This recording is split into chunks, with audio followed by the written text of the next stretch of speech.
নমস্কার, আমি চন্দন যোদ্ধার একজন ওয়েট ম্যানেজমেন্ট কোচ। সবাইকে জানাই শুভ বিজয়ার প্রীতি, শুভেচ্ছা, অভিনন্দন ও ভালোবাসা।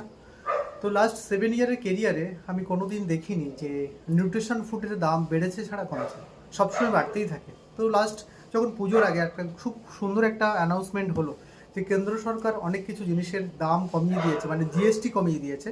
সেখানে আমাদের কিন্তু বিগত দিনে 18% জিএসটি দিতে হতো, যেখানে সেন্ট্রালকে দিতে হতো 9%, স্টেটকে দিতে হতো 9%। এই 18% জিএসটি কিন্তু দিতে হতো, সেখানে কিন্তু 13%, মানে 13% জিএসটি কিন্তু কমিয়ে দিয়েছে।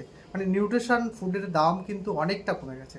যারা হার্বালাইফ নিউট্রিশনকে একটু মেডিসিনের সঙ্গে গুলিয়ে ফেলতেন তাদের জন্য কিন্তু এটাও একটা পয়েন্ট যে মেডিসিনের দাম নয়, সেখানে নিউট্রিশন ফুডের দাম 13% কমেছে, যার জন্য হার্বালাইফ নিউট্রিশনের কিন্তু দাম কমেছে। তো যাদের একটু অসুবিধা হচ্ছিল, যাদের একটু ফিনান্সিয়াল প্রবলেম ছিল, যারা ডিসিশন এখনও নিয়ে উঠতে পারেননি বা সামান্য একটু যদি পয়সা কম হতো এরকম একটা ভাবনা চিন্তার মধ্যে ছিলেন, তাদের জন্য কিন্তু ভীষণ ভালো খবর।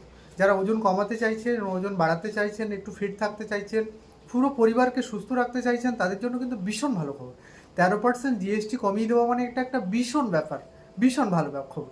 যারা এখনও ডিসিশন নিতে পারেননি তারা ডিসিশন নিন, আপনাদের কিন্তু ভালো রেজাল্ট হবে। এবং আমাদের ডিপার্টমেন্ট আপনাদেরকে ভালো রেজাল্ট দেওয়ার জন্য সবসময় কিন্তু চেষ্টা করছে, সবসময় কিন্তু তারা আপনাদের পরিষেবা দেওয়ার জন্য কিন্তু তারা সবসময় লেগে আছে। Thank you.